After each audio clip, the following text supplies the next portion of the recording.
mean, for Gregor Gillespie to go through the ladder, climb the ladder, so to speak, and for him to kind of meet a foe in Kevin Lee, and then for that fight to end like that, I mean, you got to feel for the guy losing a fight like that on that big of a stage. That hurts. And as you said, he is a local guy. He's a guy that I actually got to meet at the UFC 210 event when he fought Andrew Holbrook, and I really, thought to myself, that's a guy that I'll always root for because he was kind and generous with his time, and just seems like a normal dude. And then he gets this big opportunity to fight Kevin Lee as the opening pay-per-view fight at Madison Square Garden, and that happened. So I hope to see him bounce back, and I think he will. I mean, he's a really talented fighter, and man, I mean, Ty B, that 155-pound weight division in the UFC is just, it's a Shark Tank, right? Yeah, I've never seen a more stacked class than right now, to be honest. Right. I mean, ever. You remember ever? Right. I mean, you've been watching it for a long time. I've been watching it for a long time, and I mean, I used to think that 155 was stacked when BJ Penn was in his glory days, and that was forever ago. I mean, that was a long time ago. So now it's just like with Habib, with Conor, with Tony Ferguson, with Gaethje, with Cerrone still involved. He's on a little bit of a losing skid. Anthony Pettis, Edson Barboza. Right. I mean, even Islam Makhachev.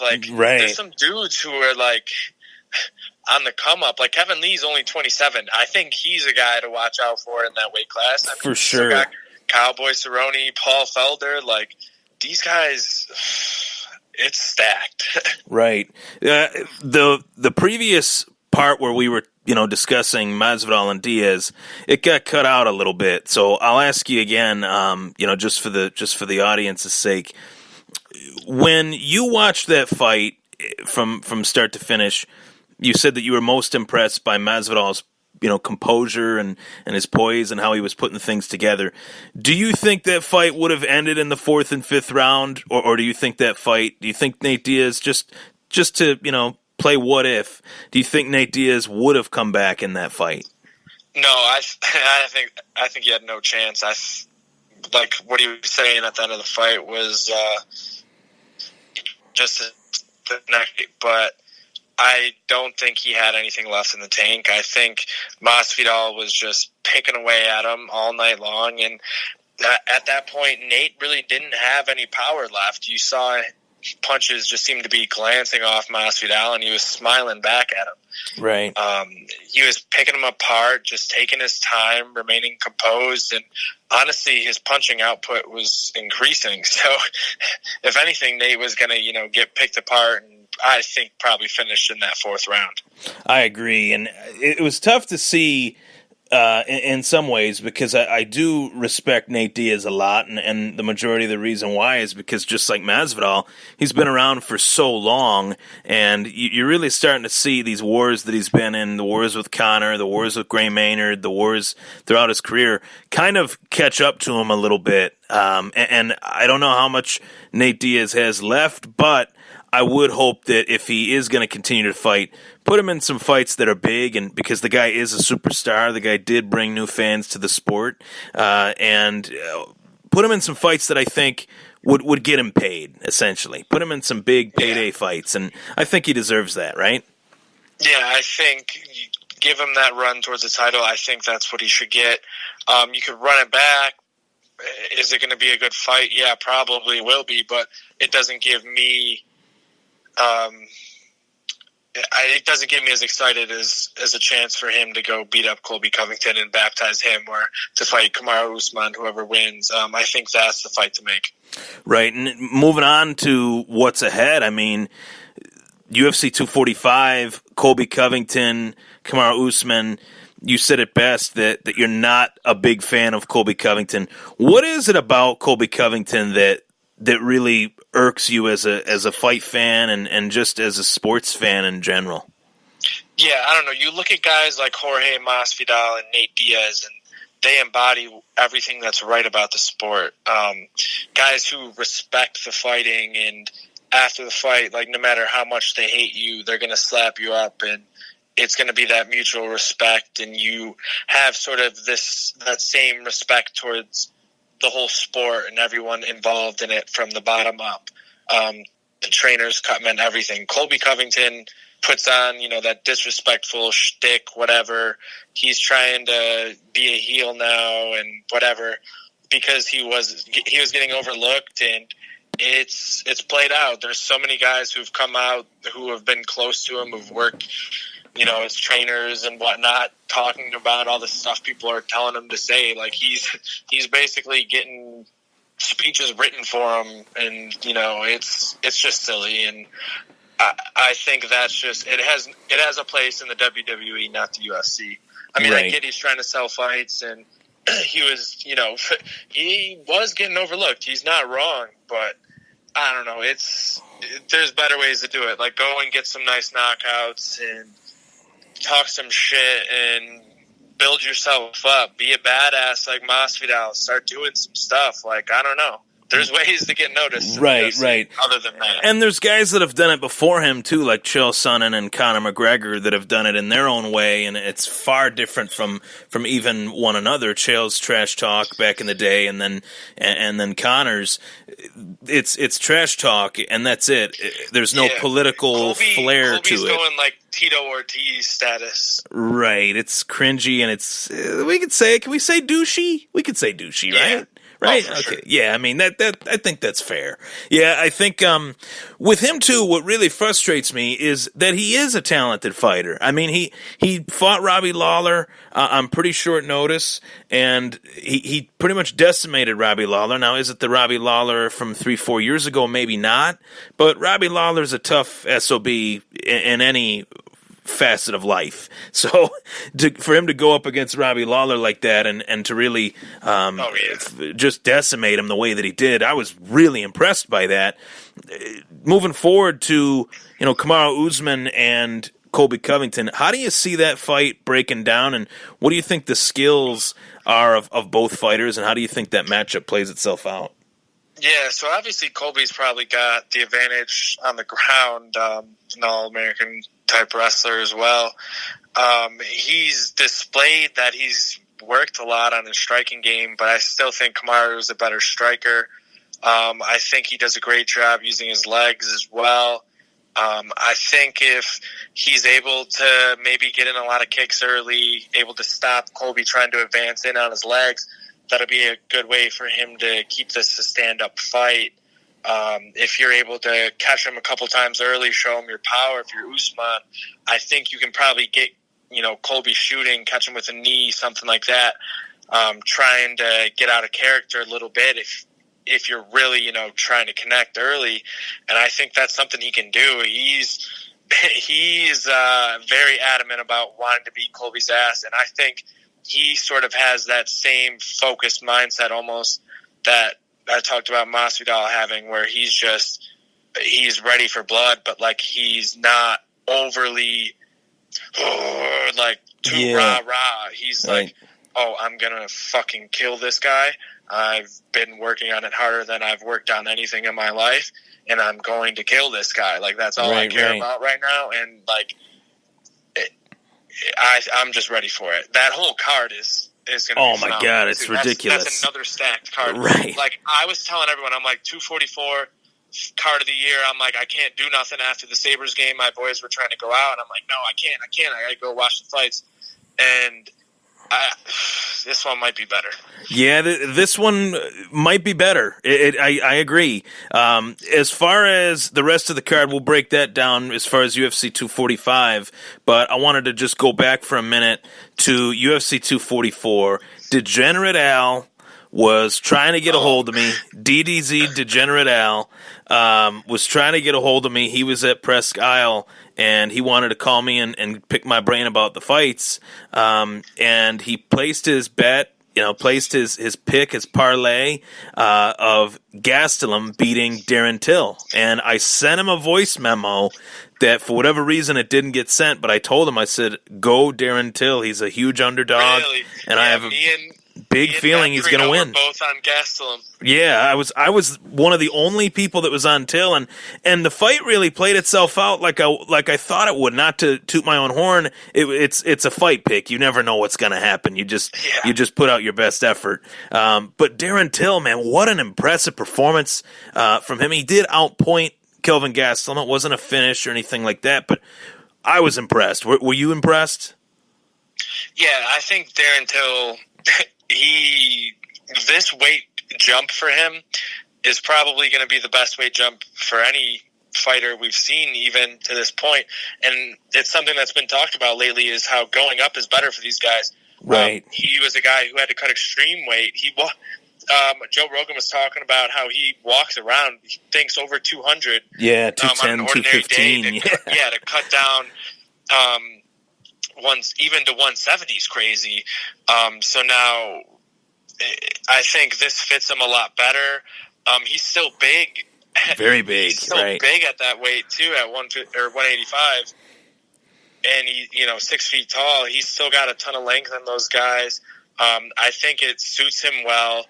You saw I think he probably would have finished that fight if it weren't for him having, landed only 2 days prior to the fight because of the visa issue. What a week. What a whirlwind. Didn't Till suffer like a major injury?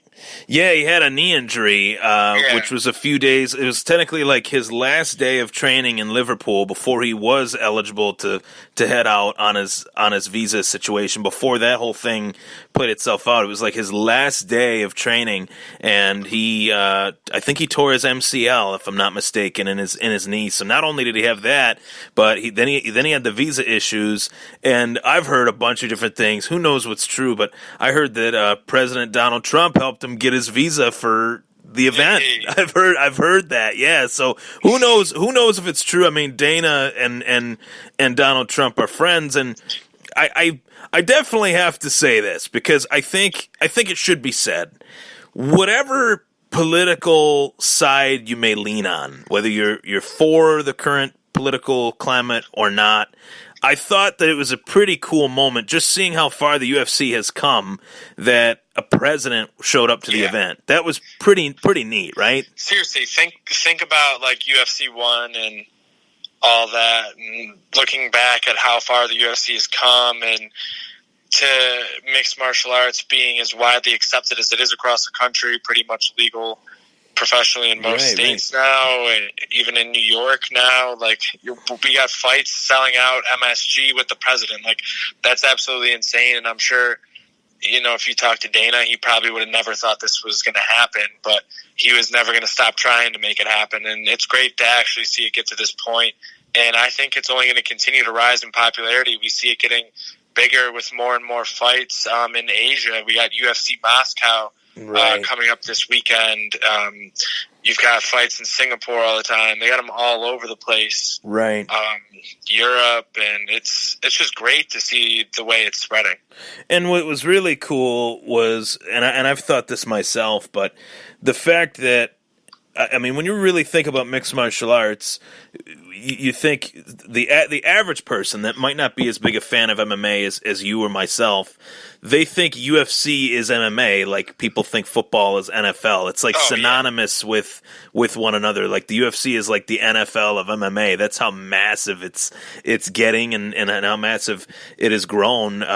It just leaps and bounds. I think even in the last 2-3 years with this ESPN deal and some of the events that they've had recently. I mean, the Abu Dhabi event with Khabib and Dustin Poirier was a huge success. So that's something that I just thought, depending on whatever political, whatever, I thought it was really cool that the president of the United States was at a UFC event. You think of, like Obama going to NBA games. You think of Bill Clinton or George W. Bush going to baseball games, and for President Trump to be at a UFC event, that was pretty cool. I'm not going to lie, because I think the UFC is the best out of all the sports, in my opinion. It's my opinion, but it is what it is. And I was a big baseball guy. MMA has actually taken baseball's place, in my opinion. It continues to grow and grow on me, and I wish I had just more and more time to get into MMA and its history. Right, because it has such interesting roots, and I love sports history in general. Like, I sports management major. I had to take sports history, or like history of sport, and it just takes you right back to the Roman gladiator days, and just the way those guys are wired and their mindsets. It's unbelievable to think about. And that's a really good segue too to the next topic, and it's something that we've talked about in person a little bit, but we haven't talked about on an actual recorded podcast. One feature that ESPN brought to the masses was the Chuck and Tito 30 for 30. You were watching the sport around then, right? You kind of had an idea of. That's when I had just started to really learn what it was. Like, me and my cousins and my brother would start wrestling around. We're doing UFC. Like, you know what I mean? Right. I was in I think, was it 04, right? Yeah, like 6th, 7th grade. So fourth. I was in 4th grade, 5th grade. Okay. So just starting to be aware of all of it, because at that point, I can't just convince my parents to go buy a UFC pay-per-view. But if I was sleeping over at my uncle's house, I knew they might be getting it. So that's awesome. I played my cards well, so I could watch some of them. And yeah, those fights, that's when I really started to actually pay attention a bit, and it's what really brought me into it. And to be able to see all the behind the scenes stuff about how the whole fight came to be, and the rivalry, and just everything between Dana and Tito, and it's just hilarious. It really is. And I mean, what's crazy is that rivalry was literally what put the sport out of bankruptcy. Really, seriously. I mean that rivalry was and it was a rivalry that wasn't even an in the cage thing, because they hadn't fought yet. It was all outside drama, former friends turned foes. Tito avoiding Chuck fighting the guys that should have been fighting Tito. It was really, literally, at one point Chuck Liddell was fighting the guys that should have been fighting Tito. It was he was his bodyguard. Right. It was he was just knocking off all of Tito's competition, only for Tito to hold the belt longer. It was an interesting time, and to see it kind of play itself out with guys like Randy Couture kind of chronicling the story, and he was just as much a part of it as anybody, right? Oh yeah, and to have Ariel and all the other people being so candid about the whole situation, I think was great. Yeah, it was really cool. Everyone was, very open about everything, and, really offered their opinions into it, too. It's not, they're telling the facts as they are, right. But it's cool to, see how they all really felt about it, and to see the way they think about it now after everything's really played out, and has been so great for the sport, because, as stupid as you might think Tito is it created, the sport that we know today, and right. the sort of way we sell pay-per-views for it, and the things Conor McGregor has done wouldn't have happened if it weren't for what Tito was right? doing. Yeah, that's true.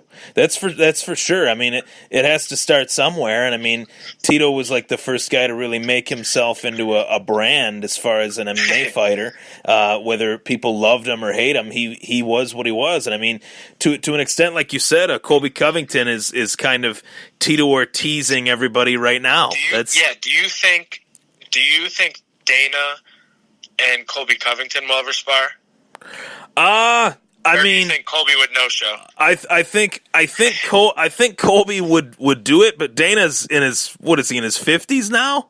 So maybe Dana would I know one thing. Okay, I'll go with this one. I think Dana would still spar Tito. For sure. I think Dana would sign that sparring. He was all for it. He was ready. He wanted to do it. He showed up. Right. He was there, and Tito oh my God, you can't challenge someone to a fight and be like, I'll be there at blah blah blah park at 2 p.m. and put it out there in public. like, imagine if you were in high school and, like, I'm going to fight this guy at the local park, and you put it, like, out on Facebook back in high school or whatever.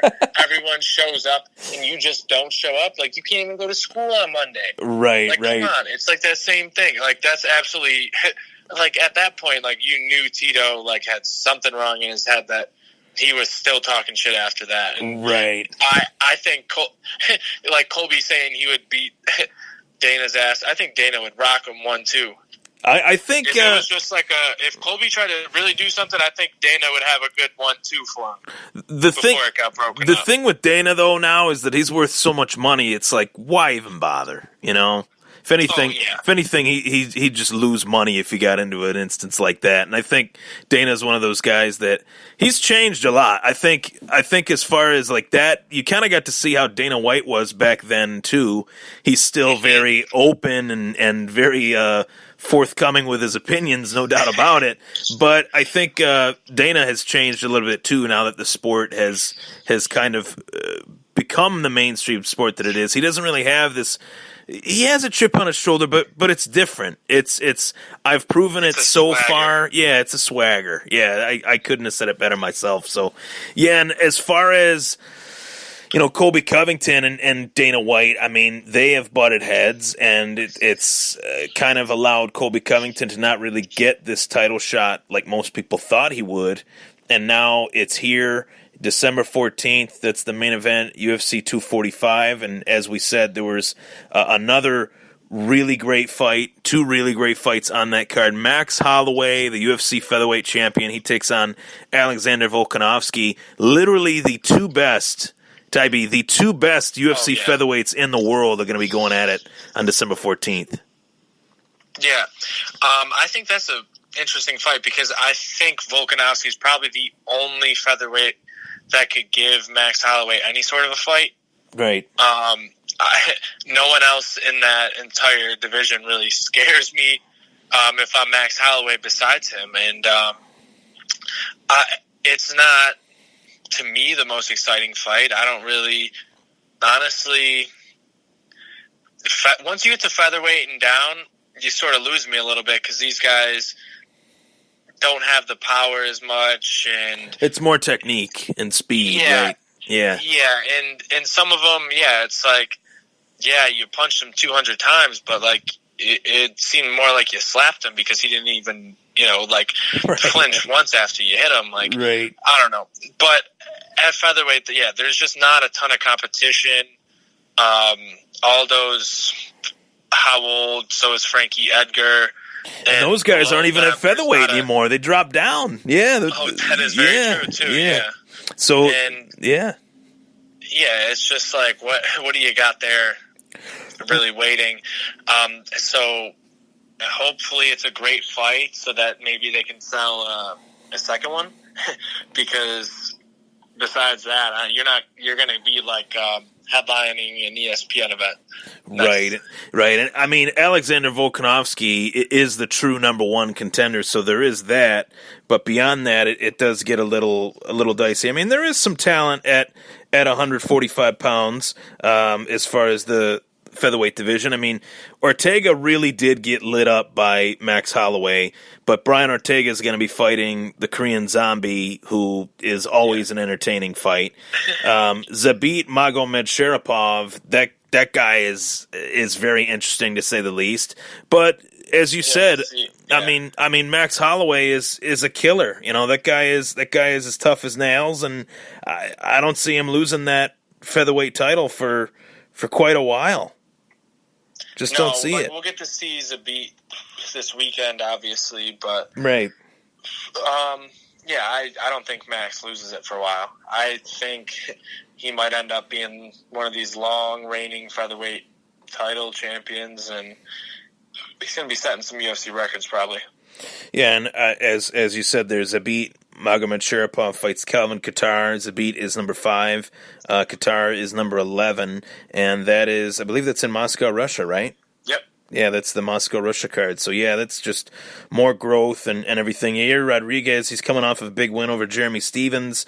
So he's in the mix. Maybe Yair will get a shot at Max Holloway. I don't know. I mean, I think on paper that fight is a fun fight to kind of look at the high-flying style of Yair versus Max. But Alexander Volkanovski, this guy just beat Jose Aldo, and he retired Chad Mendez. So that just goes to show you, like as you said, featherweight is kind of a waning weight class in the UFC, for sure. Yeah. There's just no one really coming up either. It's sort of like how heavyweight was like a year ago. Right. But now there's a couple names making a name for themselves.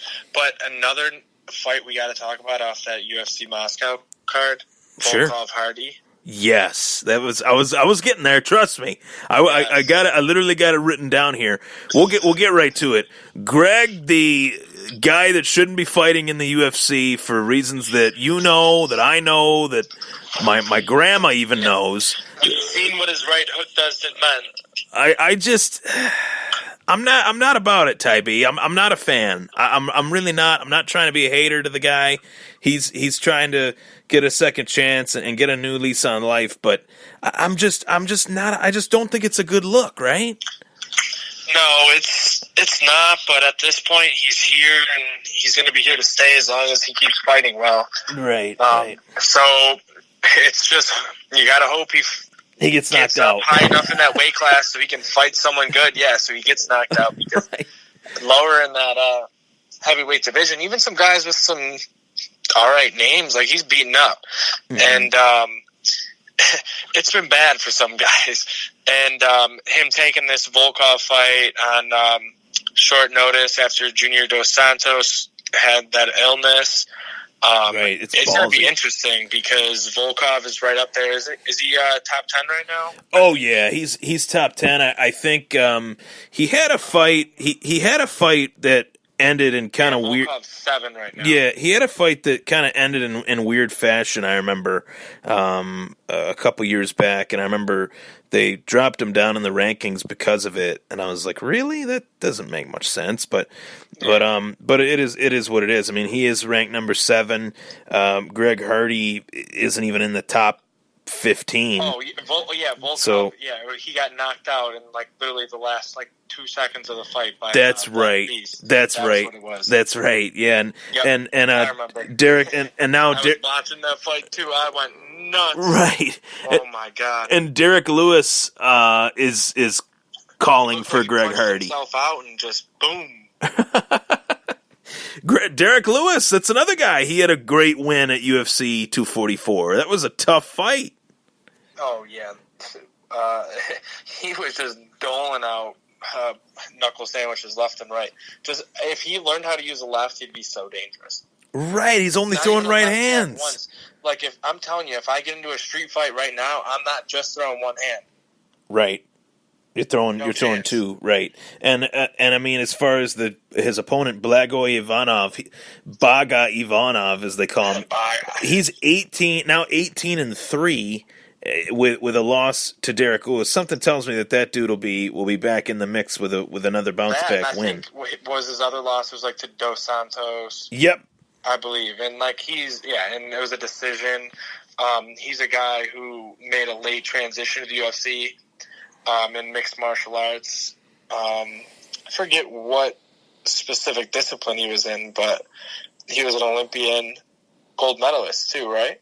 Yeah, he was an Olympic gold medalist, I think, in 2008 or something like that. I think it was judo or something weird. Maybe it was something like striking sambo or something. I don't know, something weird. Yeah, it was something weird. Sambo. But yeah, I think Derek Lewis and Alistair Overeem, I've been hearing that's a fight that's going to happen. What do you think of that? I would love to see that. That's two guys with some supercharged right hooks. Right. If Derek Lewis is going to withstand this one, he's going to have to throw a left. So to be able to just slow down Overeem early on, I think Overeem's a little bit of a faster fighter. But that was just Derek Lewis's first fight after what is seeming to be a big, cut in weight and a real big emphasis on getting his stamina up. So if he can keep doing that, like, they're talking about, continuing this growth, another, 10, 15-pound weight cut for the next fight, and just being in a much better, healthier status, like, maybe we can see him, put in a left and work on his more all-around game. That'd be his, best shot to get back up there, to get that title back. Yeah, get back at that title. Yeah, yeah, he definitely has a lot of potential. I mean, when they put him up for the heavyweight title versus Daniel Cormier, that was kind of like a last minute, thrown together world title fight, if memory serves me right. So, I mean, I think he eventually will get a title shot. Eventually, if as long as he keeps winning and keeps finding ways to win, he should be all right. But the next big fight on that UFC 245 card is Amanda Nunes versus Germaine de Randamie. Now, this fight has some history to it because Amanda Nunes previously beat Germaine de Randamie back in 2013 at bantamweight. Now they're doing it again at bantamweight. And I got to tell you, Ty B, I was a little bit shocked that Amanda Nunes was fighting her next title fight at bantamweight. I thought she would defend the featherweight title because it's a little bit of a easier weight cut for her. But Germaine de Randamie said she is not fighting at featherweight. She gave up the UFC featherweight title for a reason. That division is too shallow, in her own words. And that she wants to fight Amanda Nunes at 135 pounds and beat her at that weight and rule that division. What do you think de Randamie's chances are at beating Nunes, and what do you think of this fight overall? I'm not giving her a good chance of winning. Amanda Nunes has proved to be the baddest. We got the baddest motherfucker. We got the baddest bitch alive. Like, she's an absolute savage. She's the BBA? The things she's been doing to other girls are just, they're illegal in almost every country. I'm pretty sure they are actually illegal in every country, unless sanctioned by a commission. Right. I think it's going to be bad for de Randamie again. Nunes has fought other girls who I think much stronger, much better competition recently. So I think it's just going to be another one. I think that's why you throw it. It's a kind of a throw-in on this card. As far as Amanda Nunes and some of the performances that she's had, what one really stands out for you? Rose. Oh, geez. Thug Rose slamming her on her neck. Oh, that was Andrade. Yeah. Or Andrade. Yeah. Oh, my God. Yeah. Holy shit. Yeah. No, you're good. I just got stuck on that because I'm just like thinking, what knockout? Like what? Well, that was vicious. There's no doubt about it. Yeah. When I saw that,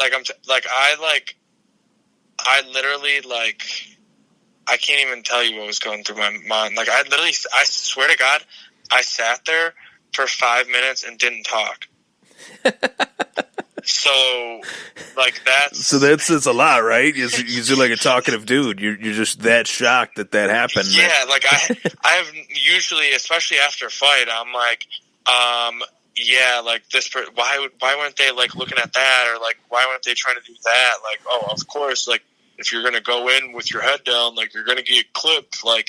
I'm especially always looking to talk about that, but no, after that was terrible. But I don't know. So for Nunes, I don't know. Maybe probably Cyborg. Right. I guess. Right.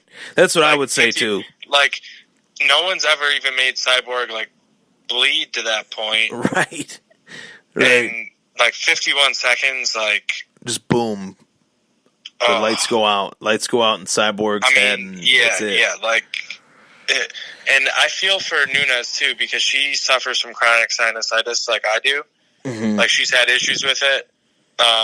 It's sinus weather right now, so hopefully in December she'll be in a good, dry, warm area training, fighting against it, and she'll be ready to go. Hopefully it's just a big beating, maybe a quick knockout. Just give us something nice in the middle of that pay-per-view. Yeah, I think I don't see anybody beating her. I see her retiring as the greatest female mixed martial artist ever. I mean, I think she already is, but I mean, the more she fights, she's just padding her legacy. It's kind of like, I hate to give her this comparison, but it's kind of like Tom Brady continuing to play. It's like kind of, I think, at this point, right? Yeah. It's like he's just going out of his way of just breaking every record, shattering every record, and putting in some longevity. So it's going to be a really, really good night of fights as well. There's Marlon Moraes and Jose Aldo. I think that's a really great fight. At 135. Give me your take on that one. What do you think of Moraes and Aldo tangling in the octagon? Yeah, so obviously Aldo is a huge name in the sport. Been around forever doing it. Moraes is like an interesting name for me coming up. I think he's got a lot of upside on him. I think he's someone that can really chase Henry Cejudo and take that title from him. I'm probably more excited for that fight than I am for the Nunes fight. Right, I would agree. And I mean, as far as Moraes taking the title from Cejudo, that was actually his last fight.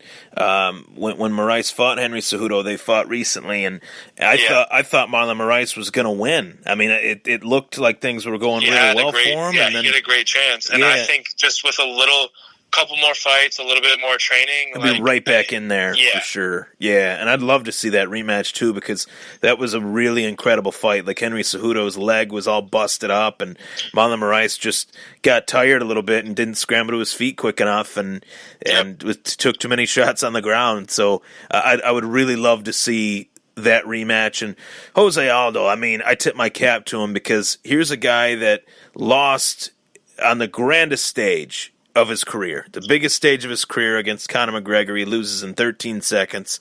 He knows very well, I know it very well, and you know it very well, that Conor will never do that fight again. He'll never give Jose Aldo his rematch. I'm not saying he needs to, but just throwing that out there, that rematch will never happen again. And for Jose Aldo to go through the Max Holloway losses, go through the Alexander Volkanovski loss, and now to drop down to bantamweight for one last run at a title, I tip my cap to him. God bless him. I mean, I don't know if this will really work, but at the same time, the dude is just a badass, and he's one of the best to ever do it, for sure. So he deserves respect.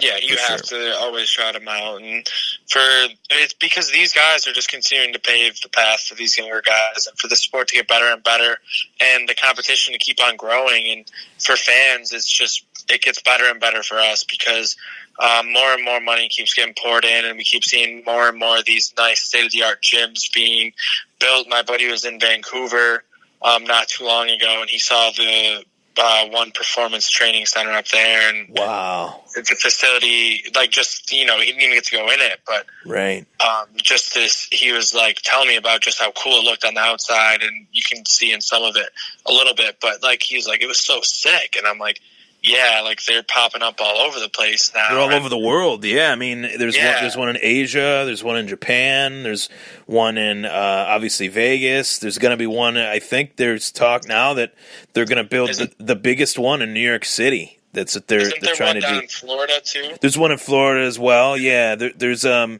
few UFC gyms too, like not UFC Performance Institutes, but a few really big UFC gyms in California, like Big Bear. All those areas where fighting, is really big. I mean, training camps, as we mentioned, Tito Ortiz was running up those hills, and Jerry Rice would run up those hills when he was preparing for those games back in the day. So, I mean, it is really, really amazing, because I remember thinking this sport has such an untapped, unlimited potential, but what they've done with that untapped, unlimited potential is beyond what I could have ever even dreamed. This made it has like literally put that potential into fruition, and it really is unlimited now, because you're able to pull people out of any walk of life, because you're able to offer them this chance out, and there's so much money into the sport that you can pour into the money into training when someone's young, and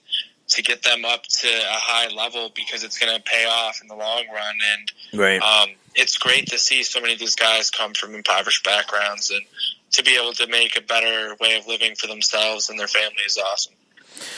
Well, we got the final segment of the show. final segment of the show, fights that I think could happen or won't happen. I'm going to ask you.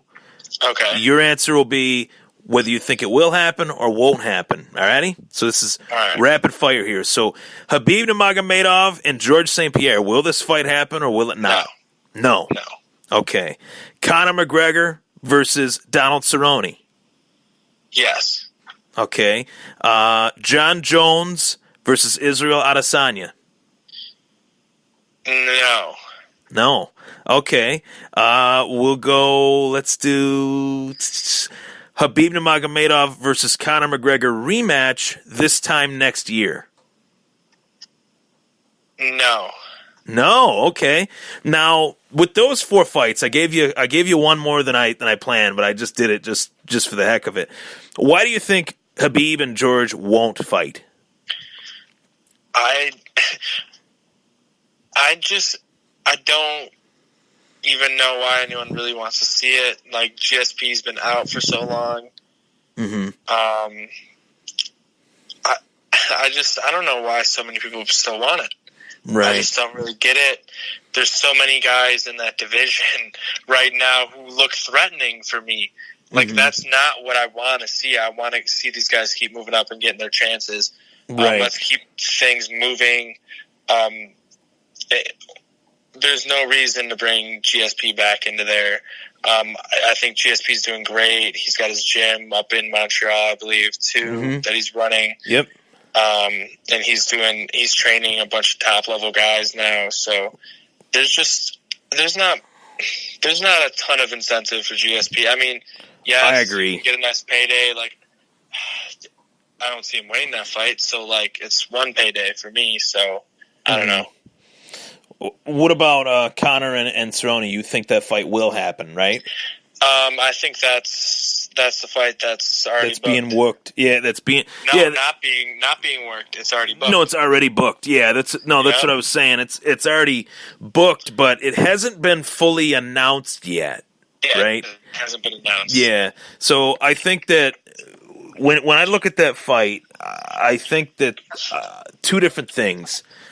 I think if Conor were to win it, it would be a fight that would put him right back in contention, and Donald Cerrone could probably retire off of that loss with the amount of money that he's going to make from that fight, because he just wants that really big payday, and he's got nothing to prove to me, at least. So if Cerrone wins, then Cerrone's back in contention, and Conor will probably retire. So I think it's a loser retires fight. It's like a pink slip fight. Right. I really do. What do you think of that? Do you think I'm crazy? No, I don't think you are. I don't think. Yeah, if either of them loses it, I don't see. There's not much left for it. So much left to do, really. Donald loves to fight more than probably anyone in the world. It seems like Conor does too, because he wants to keep getting back into the ring. Or into the octagon or the ring, it doesn't really matter. He doesn't give a fuck. He doesn't give a fuck. Right. I think if either of them lost, it should be. I think Cerrone would be more likely to fight than Conor would after a loss. But right. Well, I do agree with you on all 3 rapid fire questions, or 4 technically. I think Conor probably won't rematch Khabib at any point in the next year, because I think he's going to have to go through Donald Cerrone, and I think he's going to have to go through Justin Gaethje as well. So I think he should. I think he should. He lost pretty dominantly to Khabib, and he hasn't fought in almost 2 years. So let's make this guy work his way back up. And at the end of the day, whether you're Conor McGregor, Chuck Liddell, Tito Ortiz, George St. Pierre, Anderson Silva, even John Jones, the sport moves on without you. So exactly. So that's how I see it. Well, Ty B, I really appreciate you hopping on here to talk all things MMA. And the first part of the episode got a little bit cut off, but I was able to redo it, and we're gravy, man. It was good to have you on, and look forward to doing this again. We got to do this again more often. Oh yeah, I'm ready to hop on whenever you know that. Just give me a shout. But make sure you guys stay tuned. Follow at Bullet Point 716. I'm going to be hopping on doing a live UB Bulls men's season preview. Nice. With Degenerate Al Love and it. Mike Bunt, and that'll be out on all platforms tomorrow. I think I'm going to be doing a Crossing Swords episode tonight too, so I'll be talking some Sabres later with Tristan. We'll have that out for you guys too, so make sure you guys follow at Cross Swords Pod. Yep. Follow at Degenerate Zone for all our picks. Make sure you can fade all of Degenerate Al's picks. Mine sometimes too, geez. But yeah, we got just a ton of stuff cooking, and we're ready to keep it on rolling. I wish I could watch these fights this Saturday. Real upset. I got to work all day, but hopefully I'll have some time to play